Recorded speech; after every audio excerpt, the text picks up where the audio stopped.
the halachas of Tefillin? Oh, yes. Yeah. Good, okay. Exciting. So one of the things that we mentioned the end of last week when we started this whole process of learning the halachas of Tefillin, that there's a declaration that a person makes before they put the Tefillin on. And over there we ask for Chaim Aruchim, we ask for long life. And it's interesting that the mitzvah Tefillin is very much intertwined with the concept of having long life. So, a person puts on the Tefillin, it's supposed to give them some kind of a bracha that they should have Chaim Aruchim, they should have long life, with a flow of Kedusha, which means long life by itself is not really, I guess maybe it's nice to live a long time. Some people actually, some people don't want to live a long time. I just read very recently about somebody who said that when he reached the age of 75, he was going to ask his doctors not to do anything to him, even if he was well, but not to do anything that was going to, prolong his life or something. It seems a bit daft to me, but whatever. Yeah, some people do that, and they actually get these medical bracelets. Get tattooed across their chest. That if they have a heart attack, do not resuscitate. It says, "Do not resuscitate." Yeah. Of course, if he falls on his stomach and he's only back up, it could be. They'll resuscitate him and then they'll turn him over and say, "Oh my gosh!" He says, "Do not resuscitate." Maybe you should have it sort of wrapped all the way around somehow. I don't know. They did an interesting study a little while ago. I mean, not so long ago. Maybe within the last 5 years, I think, about people that sign these. What they're called living wills, right? Yeah. And a lot of people, sign these things when they are healthy and well, and as they get older and become a little less healthy and perhaps a little less well, they are not quite as enthusiastic about them as they were before. So it's just an interesting psychological thing, when you're well and you're healthy, you imagine that's how you're going to live, and if you can't live like that, then it's just not, it's not worth it. But apparently many people, as they get older and they realize that you can have a quality of life even if you don't have a tremendous, physical quality of life or medical quality of life, but nevertheless you can have quality of life in different areas, and they're a little less excited about it. Quality over quantity, quality over quantity. Yeah, so I think the emphasis like this with these kinds of things, you can measure quality can be measured in different ways, though. Yeah. What's mitzameach behelkoi, Yeah. What does it mean, really? We should try to be happy with what we've got. Try to be happy being alive. I don't know. Give it a shot and see what happens. I don't know. That's a radical idea. In all events, we daven before we put our tefillin on. We daven that we should have a long life, and it should be a life that's full of kedusha, of holiness, and it should be a life that's full of proper thoughts, and just utilizing the time that God has given us to be able to do something that's considered to be positive with what we're doing. I always tell all over. It's the most incredible story. It really is. Very, very insightful. Rabbi Lauffer, who's the Rav of Moshav Matisyahu, was once in New York. He got into a taxi. Flagged down a yellow cab in the street. He gets into the taxi, and as they're driving along, the taxi driver looks at him and says to him, "Are you Jewish?" Rabbi Lauffer, he looks rather Jewish, actually, it must be said. He's sort of got a great big white beard and a big black hat and payas, and it's kind of difficult to miss. So he says, "Yes, I am." He said that the taxi driver had a familiar accent. So he says to him, "Are you Jewish too?" So the fellow says, "Yes, I am." So the taxi driver says to him, "Where do you come from?" So Rav Lauffer says, "Well, I'm originally from America, but now I live in Israel." He says, "Where do you come from?" He says, "Well, I'm originally from Israel, and now I live here in America." So far the score is even, right? So then the taxi driver, completely secular Israeli, right? He turns to Rabbi Lauffer and he says to him, "Are you happy in Israel?" So he says, "Yes, he is." He says, I definitely am. He says, "I can't see myself anywhere else. It's wonderful over there." He says, "What about you? Are you happy in America?" And the taxi driver says, "No, I'm not." So he says, "Well, why not?" He says, "What's the problem?" He says, "Is it parnasa? Is it your livelihood?" So he says, "No." He says, "Driving a yellow cab it's a pretty lucrative job." He says, "You do pretty good over here." So he says, "So what's the problem?" So he says, I hate living in a society where the only measure of success is how much money you have in the bank. That's the only important thing. Nothing else is important. And that's coming from a completely secular Israeli. And it's very insightful. I think it is. I mean, that's what we're asking, that we should have long life. Long life for what? Long life to feel that we're achieving something, that we're doing something, that we're moving, places that we wouldn't have been able to move to otherwise, in spiritual realms, emotional realms, in all kinds of realms. Of course, it helps to be, to be materialistically successful, to be physically successful. It also helps, but that's not only what it's all about. Okay, let's have a look at the halachas. The halachas of wearing tefillin. Let's see what we've got. So first of all, what are you supposed to be thinking about when you put your tefillin on? So you should be thinking two things. First of all is what's called the unity of HaKadosh Baruch Hu, that HaKadosh Baruch Hu, the totality of Hashem is absolute. And the second one is that HaKadosh Baruch Hu took us out of slavery from Egypt. It's interesting, lots and lots of mitzvahs that we've got that don't seem to be directly connected to Yetzias Mitzrayim, to the Exodus from Egypt, have got they keep referring to the idea that we've got to remember coming out of Egypt. What's the idea? The idea is very simple, that as we came out of Egypt, we became a nation. When we became a nation, then God at that point was able to give us all the various mitzvahs. I think we spoke about this on Thursday, that that was a trigger that allowed us to be able to become the nation that God wanted, to give us the things that He wanted to give us. So when we come and put on tefillin, it's completely intertwined with Yetzias Mitzrayim, with coming out of Egypt, because without that, we wouldn't have been able to do it. Rabbi Lauffer? Yeah. This isn't exactly off topic, but do you know what Parsha talks about when Yaakov wrestles with the angel, and then he's named Yisrael after that? Do you know the name of the Parsha that occurs in? I think it's one of the early parshas in Genesis. Chapter 12, isn't it? Yeah. It's going to be Parshas Vayetze, I think. Yes, by you, you're right. When he comes out. Yeah, and Let's have a look and see he Parshas wrestled Vayetze. No, it's going to be the next one along, right? Which one are you looking for? The one Yaakov wrestles with one of Hashem's angels. I think it's the angel of death, and he's wrestling beside a river. And he makes progress. Yeah. No, it's going to be Parshas Miketz, I think. Oh, Vayishlach. Yeah, Parshas Vayishlach. Okay, thanks.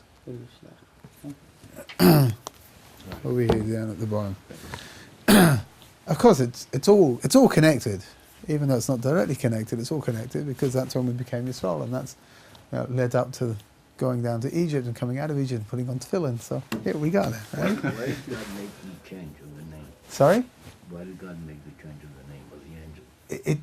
I mean, the name. First of all, when the angel calls him Yisrael, he's not yet called Yisrael officially.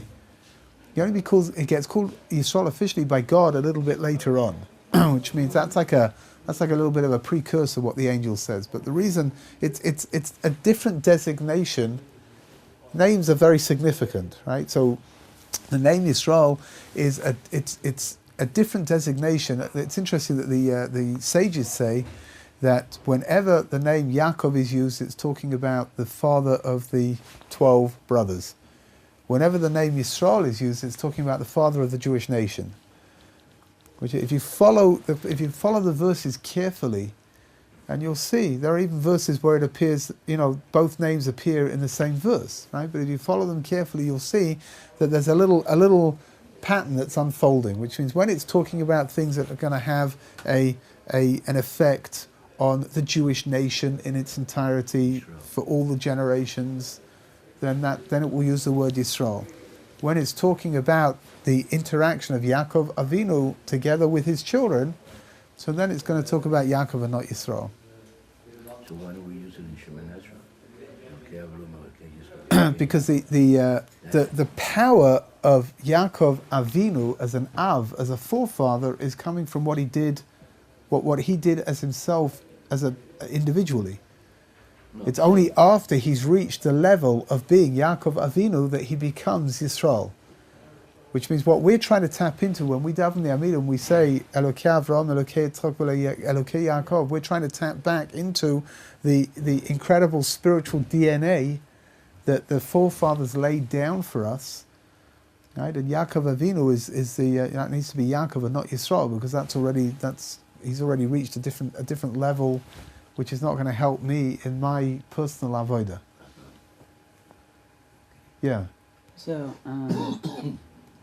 and I guess I might be overthinking this a little, but whenever Yaakov is interacting with like the nation of Israel as a whole, he's referred to as Israel, right? Yeah.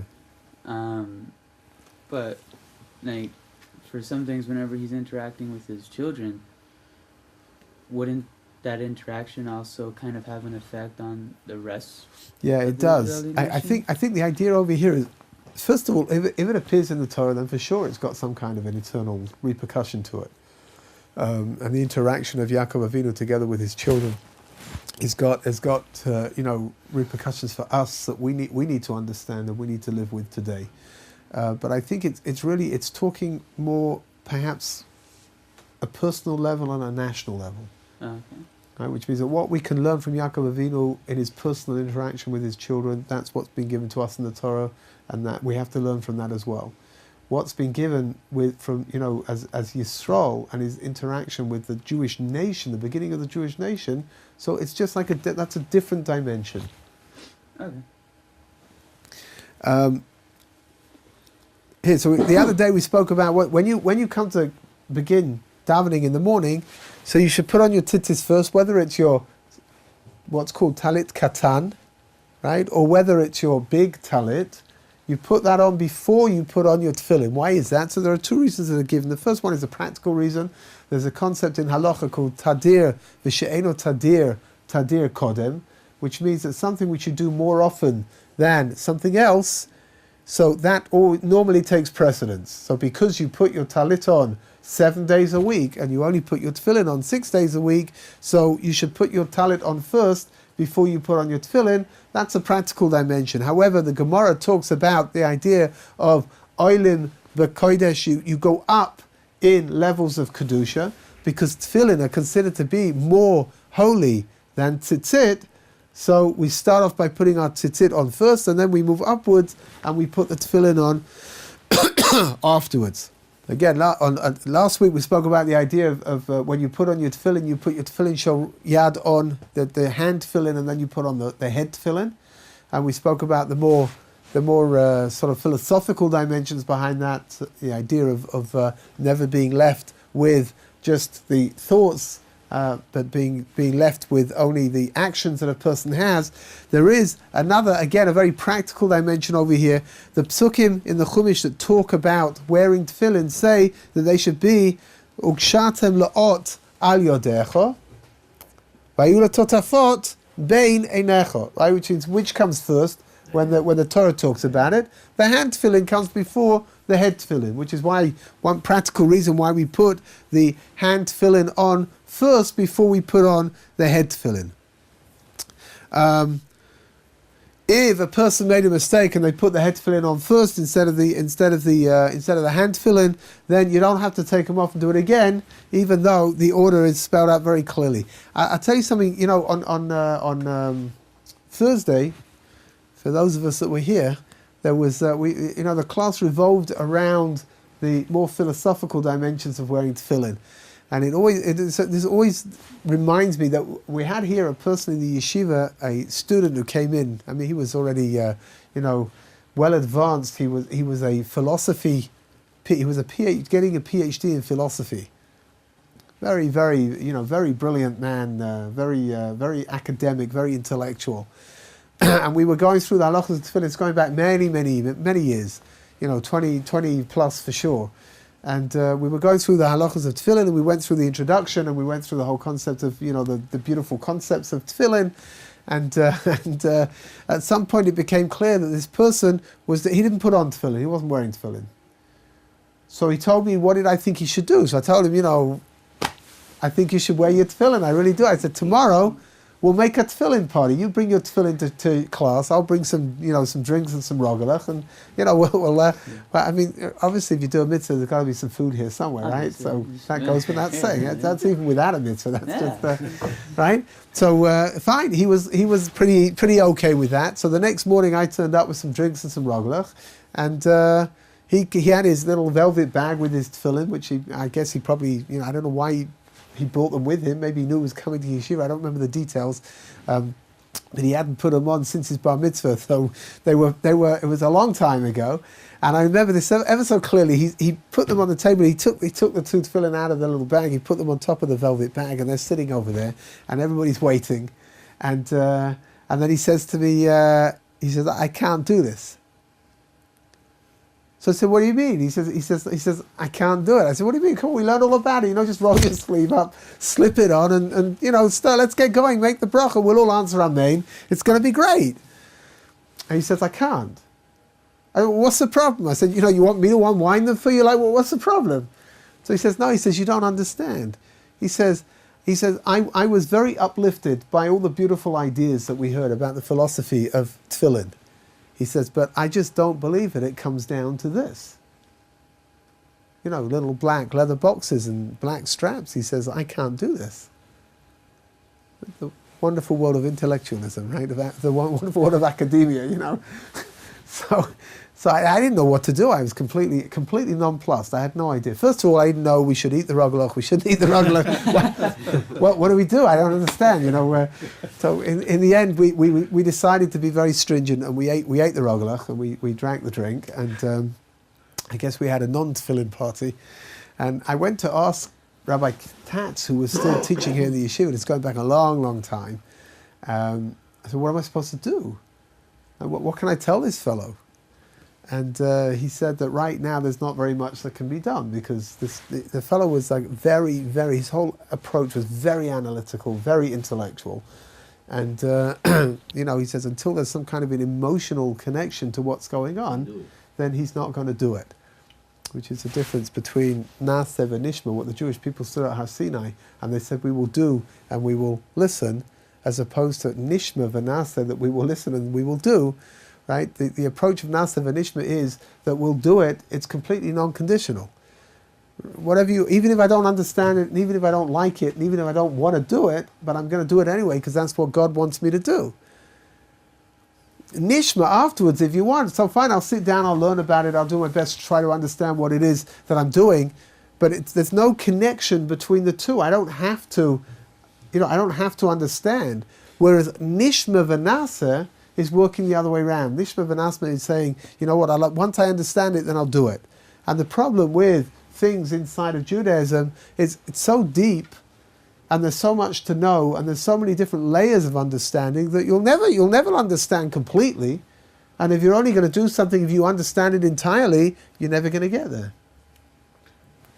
I read somewhere, I don't remember where it was, but it didn't really discourage studying certain secular subjects, but one in particular was philosophy. That this book, they did not encourage that it's not really a viable subject. It's not really relative to what you're saying.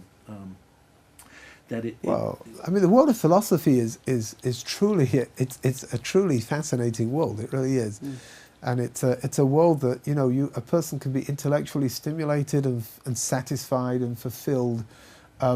Is it going to put food on the table? Well, I don't know. If you go teach, right? That's right. If you go and get tenure as a professor of philosophy, then you've done great, right? But otherwise, I'm not quite sure what people do with their degrees in philosophy. They probably go on and into more practical fields afterwards. Once they've got their degrees, and go get a degree in accounting or law or whatever it is. I don't know. It is a very considered to be the, I guess, sort of one of the very heights of the world of academia is, you know, the world of philosophy. Yeah. But it's not encouraged by the big abundance. Yeah, it's No, I mean, again, you know, philosophy. The early authorities were experts in philosophy. They were experts in Greek philosophy. They were, you know, Greek philosophy is something which doesn't sit very well with Jewish philosophy. Jewish philosophy, again, you have to understand that Jewish philosophy is something that exists as well. It's very deep. It's very, and it's very important that we understand Jewish philosophy properly. But you know, there are many books that have been written over the years, over the generations, of the greatest minds that have put together, you know, tractates on Jewish philosophy. You know, very famous names like the Rambam and Rabbi Yehuda Levi and Rabbi Yosef Albo, you know, very early, and going on later on, you've got people like Rav Hirsch, and then contemporaries like Rav Hutner and Rav Dessler, and you know, Jewish philosophy is something of, it's fundamental, it really is, you know, to understand it properly and to appreciate it. But Jewish philosophy is something which it's supposed to have a practical end to it. Which means that when I learn Jewish philosophy, it's supposed to give me a greater appreciation and understanding of the mitzvahs that I'm doing, so that I'm able to do them even better than I was doing them up until now. As opposed to a lot of secular philosophy which remains in the world of the abstract. I think that's what this book was Yeah. talking about. The secular type. I mean, again, it's, you know, abstract philosophy. If you have a philosophical side to you, it's something absolutely fascinating. It really is. But you know, but because in its essence it's something which is abstract, it's not gonna get you anywhere except for into more philosophy. Rabbi Gottlieb, who of course is a, you know, expert in philosophy and analytical philosophy for sure. But he told me once years ago that one of the basic things that are learnt in philosophy in university is there's a boat. And we'll use the names Reuven and Shimon because, you know, we're in yeshiva, so, you know, this almost sounds Talmudic, this whole thing.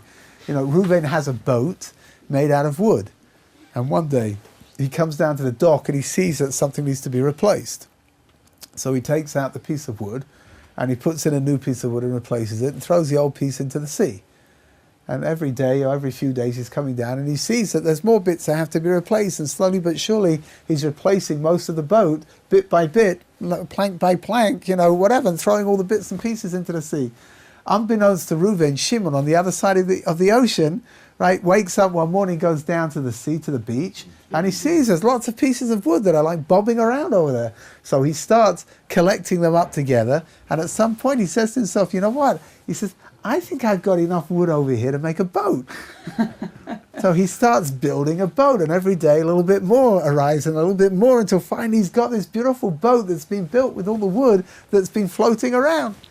And now the question is, who has Reuven's boat? Is Reuven's boat defined by the fact that it's in Reuven's possession, and therefore the boat that's been replaced with bits of wood is now Reuven's boat, and the other one is Shimon's boat? Or do we say that Reuven's boat is defined by the fact that it used to belong to him, and now those bits of wood have floated off somewhere else, and Shimon has now rebuilt Reuven's boat? Sounds almost Talmudic, right? Kasha. I think it can be looked at from both ways. I mean, I think you're right. It can be looked at from both ways, but it's also Teiku. It's a teiku. I have to wait for Elio Hanavi to come and to explain it. I don't think that that it would be that Shimon's boat, the one that he made from all the wood that Reuven was throwing away.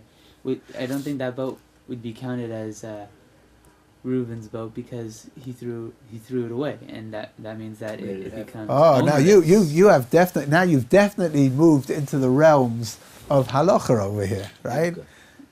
You've made it hefker. That's it. You've renounced your ownership over the bits of wood, Exactly. and therefore whoever picks them up, they become his. So it could be that according to halacha, it could be that it's definitely Shimon's boat without any doubt whatsoever. Yeah.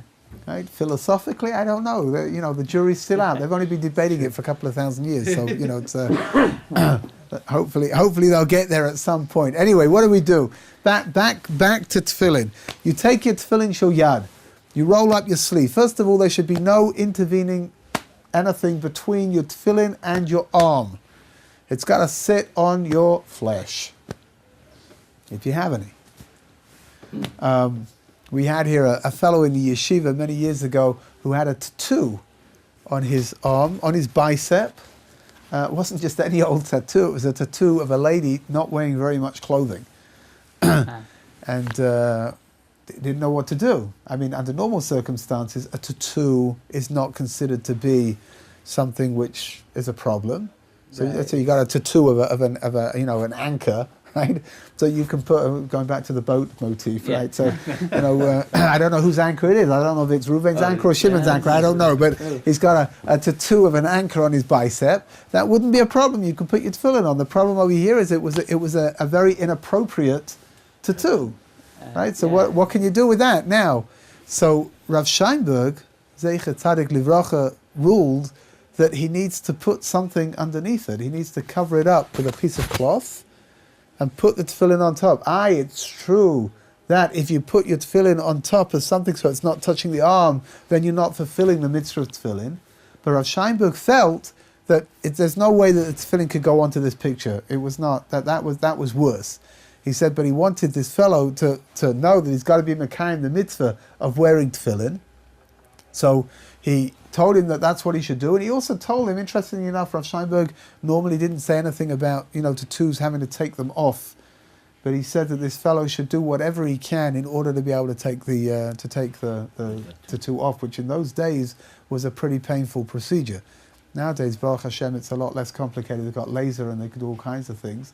But in those days, it meant like doing the adverse of the tattoo to begin with, which was trying to pull the ink out, and it was something very painful, and it was quite expensive as well. What's the story with somebody that has a tattoo and they cannot be buried in the Jewish cemetery? Yeah, sure they can. Is that that's a bubba maisa. okay, that's what I've told. If a person has a tattoo, it's forbidden. The Torah says it in two places. The Torah says that you shouldn't get a tattoo. But if you have a tattoo, it doesn't say anywhere that a person who has a tattoo can't be buried in a Jewish cemetery.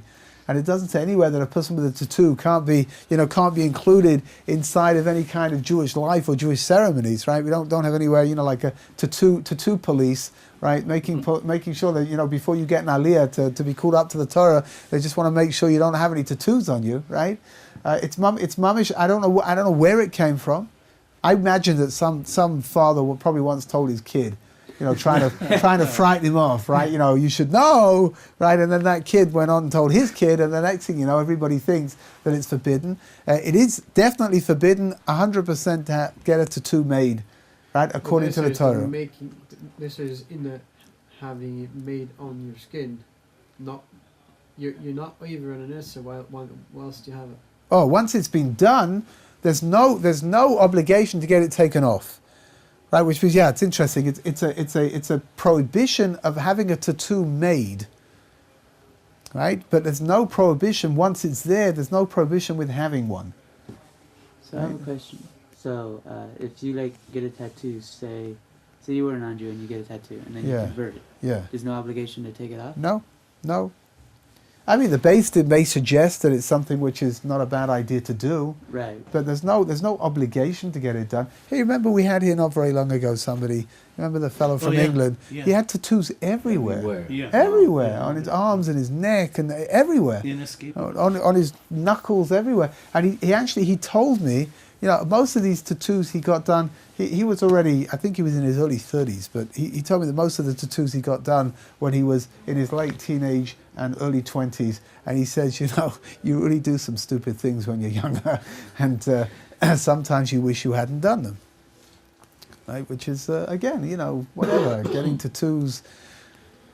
when I was a kid growing up, there was a thing about people would get tattoos and they would put their wife's name, tattoo their wife's name or their girlfriend's name on their arm or something, which is great. But what happens if things don't work out? Now what? Cross it out. You could have a guy who's got like a whole list of names going down. I think he had a few of those on one arm. Some people will even get instead of like a gold band for an engagement ring, they'll get tattoos, and it'll be like a tattoo engagement ring. I don't see the point in it, but Well, at least you can't lose it. Yeah, That's true. Yeah. It's waterproof. Nobody can steal it. No, That's true. yeah, but it doesn't cost him anything, only the tattoo. Yeah, no insurance. I had a question about was it with Scheinstein? Was that the rabbi you Scheinberg. Scheinberg? You mentioned how he thought having like something separating. What if and I know there's a left and a right shel yad, but could a person, like, to avoid that, and let's say the other arm had interesting question. could a person learn to be like ambidextrous or something like that, or? No, it's not going to help very much over here. The definition of being right-handed or left-handed. Here, you're he's a confused. There's a confused man. If you want, here, we have one here in the room, right? Show and tell. Oh yeah. Yeah. When I was a kid, I used to think it was ambidextrous, which I thought made perfect sense because you use both hands, right? But it's not. It's ambidextrous. But the halachic definition of whether you're right-handed or left-handed is normally what you write with. Which means that even if you're ambidextrous, most people have a preference for one hand, right? So, which means a person like that, even though it's a person would be left-handed, would put his tefillin on his right hand, and if the tattoo was on his left hand and on his right hand, then that would be fine. There would be no problem at all. And vice versa, if the person was right-handed and was he put the tefillin on his left hand, but he had a tattoo on his right arm, that would be okay as well. But you can't swap around, and you can't say, here, you know what? If you can't put it on this arm, so let him put it on that arm instead, because he's not going to fulfill the mitzvah properly. Yeah. So getting back to the tefillin with the cloth over the tattoo, I think the rabbi also had him do that mostly because even though the box isn't touching the skin, and that's like the biggest part of the mitzvah, the straps that was holding onto the box was still touching like the back of his arm, which there was no tattoo there, right?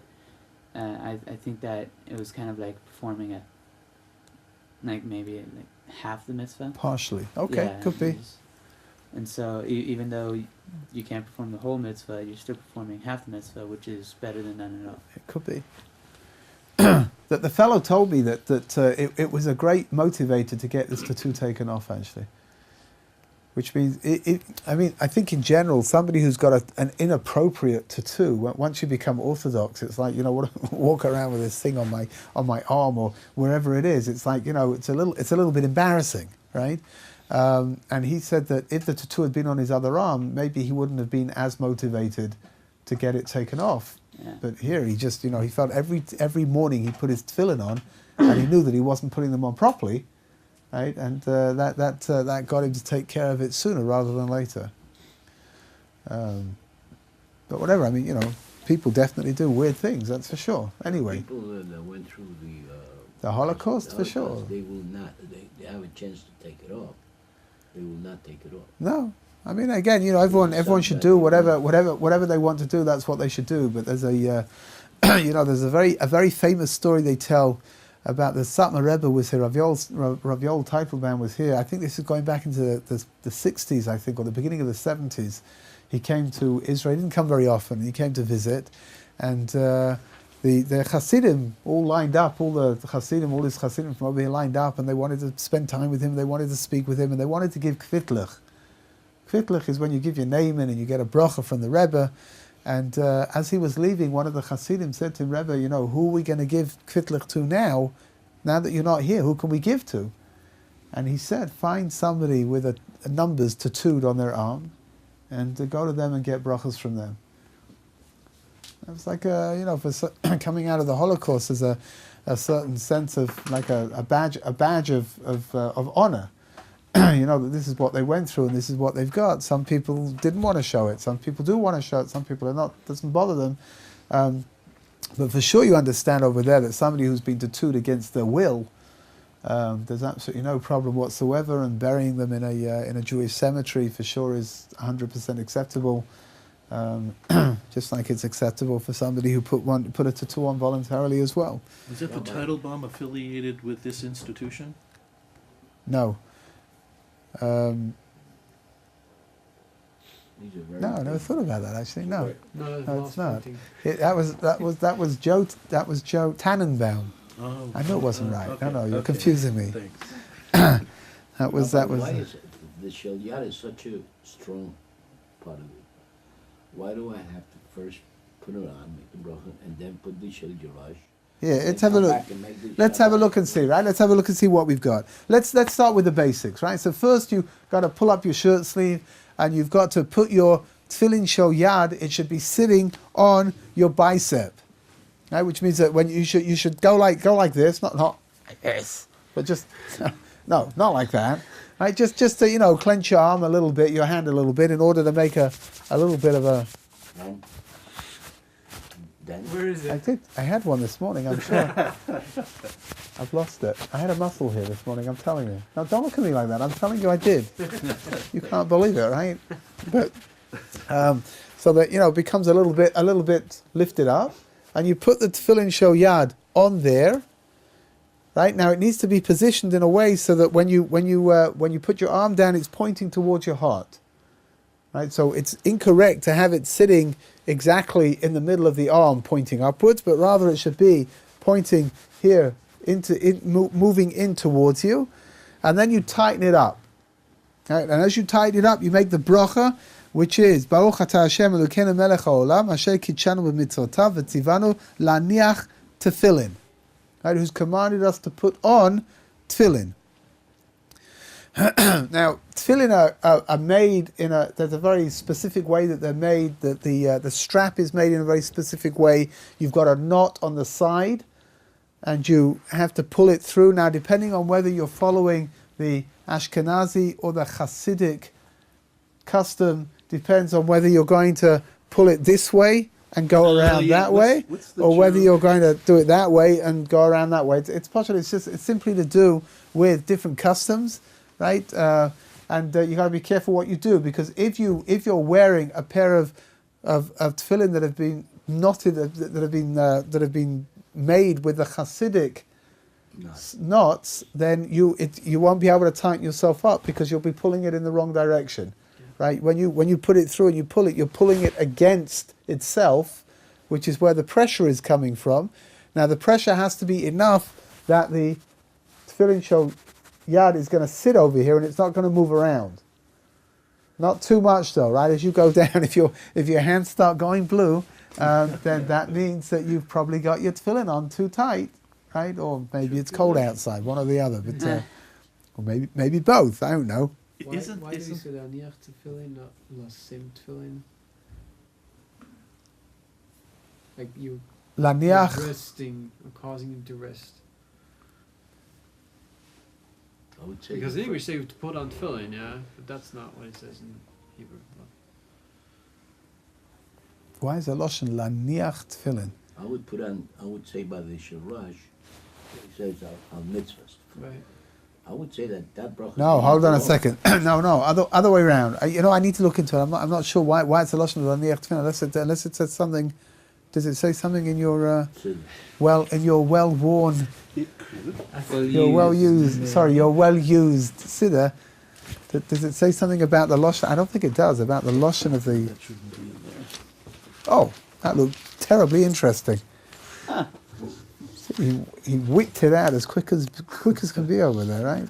No, you know what, bleeding I'll look, but I don't I don't remember seeing anything actually that discusses why it says laniach tefillin. Rabbi Moshe, you should know it's the other way around. the bracha of al mitzvat tefillin is it's a generic bracha. The mitzvah al mitzvat something.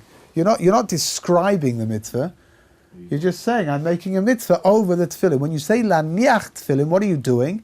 You're describing the mitzvah itself. What is the mitzvah of tefillin? To put them on, right? Which means that when you put on your tefillin shel yad and you say laniach tefillin, right? The bracha of Asher Kishalom Mitzvah Tivanu laniach tefillin, you are defining exactly what the mitzvah is through the bracha that you're making. Right, so for example, when you light Shabbos candles, you say Ladlik Ner Shel Shabbat. You don't say Ladlik Ner, because you're not defining clearly enough what it is that you're doing. When you come to put on your tefillin Shel Rosh, because you've already made a laniach tefillin, you can't make another bracha of laniach tefillin. So then Chazal decided you should make the bracha of al mitzvat tefillin, which is just taking care of the mitzvah. He says he gives an explanation. What does it say over here? Oh, it's upside down. Laniach, to put on tefillin. Which is that's what it said over there in yours as well, to put on tefillin. The question over here is why laniach? If you say to somebody, laniach ala shulchan, put it on the table. You say to somebody asks you, where are you? You say, ani nach, I'm resting. Right? Laniach, you're right. It's an interesting lashon. Laniach, as opposed to lasim. I don't know if lasim would do the job.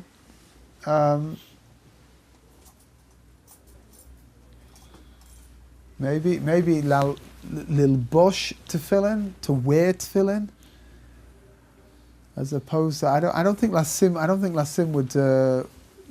would fit the bill. But you know what, Bli look into it. Now, there's a knot on the tefillin shel yad. There's a knot on the side. We just spoke about that. That knot is actually, it's very important that knot always be in contact with the bayit itself, with the black box of the tefillin. That's why you'll see, and Hashem, later on we'll talk, not today, but we'll talk about how the tefillin shel yad normally has a plastic box that sits on top of it. But you'll notice that the plastic box is cut around on the side so that the knot of the tefillin can sit against the tefillin itself and be attached the whole time. If you've got a problem, right, because it does sometimes happen that the longer you use them, so everything becomes a little bit stretched and moves around a little bit. If you've got a problem with your knot not touching the bayit, not touching the box itself. So there are a few things you could do. The first thing possibly is to change your straps. It might be time to change the straps if the knots are moving around like that. Or you can have somebody qualified to take a piece of string that really needs to be colored black and to thread it through the hole that the strap goes through from one side to the other, and then to make sure that the knot is now tied onto the box, right? Just using a little bit of pressure, tied together. I think if you, at the time of purchase, like if you specify, is it Sephardic that what? Yeah. Go like this, but yeah. If it's the kind of tefillin and your use of those requires this way. Yeah. Then I think it already comes with some sort of, like, I don't know if it's plastic. No, you'll see. I mean, they come ready. For sure they come ready, and what will happen is, under normal circumstances, for a few years you'll have no problems whatsoever. But like I said, with the space of time, because leather is supple, right? As it gets used and then it becomes stretched a little bit, maybe it's not sitting as tightly inside of the that passageway at the back. It's not sitting as tightly as it was, and that might cause it to move around a little bit. And if it moves around a little bit, then the knot's going to move away from the bayit, from the box, and it needs to be taken care of. That's all. Is it's it not a big deal. Sephardic that comes with that already? Like, no, I think all do. All of them. all of them All do. do. All do. Oh. We'll talk about it. It's actually a halachic dimension about whether you can or whether you can't see the tefillin shel yad, the hand tefillin. What are those funny hairs on the tefillin? The funny hairs are they're sinus. They're there. It's interesting, that the when you sew it all together. So the thing that sews it together is taken from the animal itself. The Tefillin shell, Rashi Tefillin and Rabbeinu Tam Tefillin have got the little bits sticking out on the Tefillin shell Rosh. They're sticking out on either side. Yeah. That's how you can identify which is which, right? But they're there. You know, they're there. Again, they're there. We spoke about it on Thursday. Everything is being used over here to everything from the animal is being used in order to sanctify the tefillin. I mean, you can't tie your tefillin together. You can't sew them together with nylon, and you can't sew them together with whatever string, but rather you've got to use parts of the animal in order to, what are they called? Sinews? Is that what they're called? Sinews. I think so. What they used to make what they used to make tennis rackets with. What was that? Oh, gut string. Gut string. Oh yeah, okay, gut string. Gut string? Gut string. Yeah. Tennis rackets used to be made. I think today they're probably made with synthetic materials. Actually. Yeah, it's like a synthetic plastic. Yeah. So, but in It's the old a days, lot when I was a kid, they were made with Cat gut. gut. That's what it is called. Yeah? Cat gut or gut string. I don't know. Yeah. So, trying to. So, in Hasidic tradition, whenever you lay tefillin, the mitzvah is whenever you say the bracha on the arm, tefillin, you don't speak. Yeah, until, for sure. Until you For sure. started praying. Shouldn't really speak then either, actually. Yeah, but anyway, until I guess then after you're done praying. But if you do talk between like putting on the head tefillin and the arm tefillin, then you say You say the same bracha again, laniach tefillin again. you say al mitzvah tefillin. Well, in Mitzvah Hashem, we'll get there. It's a little bit complicated. We'll get there. Mitzvah Yeah. Hashem, we'll get there, and we'll talk about what happens if a person makes a mistake, and they talk in between the two, and what bracha is supposed to be made. But in the meantime, we're gonna stop over here for today in Mitzvah Hashem.